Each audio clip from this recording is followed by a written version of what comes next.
Are you tired of feeling like you're not in control of your finances? Well, here are 5 tips to help us improve our financial situation and win in 2023.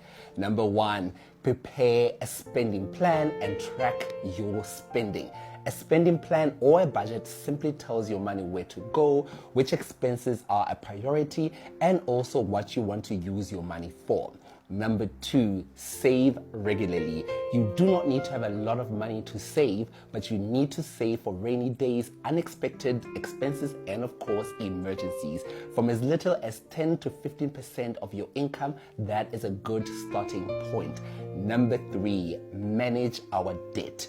Just because you qualify for a loan does not necessarily mean that you can really afford it, all right? So it's very important to track how much interest you're paying on your loans, how much the monthly installment is, what your credit score is, and how to improve your credit score.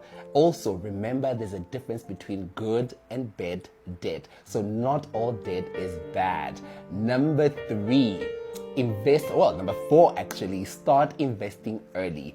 Investing simply means you're buying assets that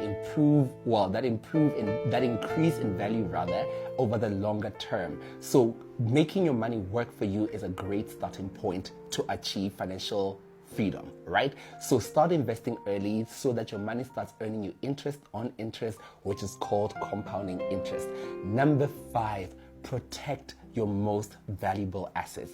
It's all good and well that we work so hard to build and acquire all these possessions, but if we do not protect them against accidental damage, theft, or loss, that is a big problem. So take out insurance to protect your car, your properties, your content, and of course your health. So those are 5 tips to help us do better in terms of managing our finances. I will see you in the next video. Boom!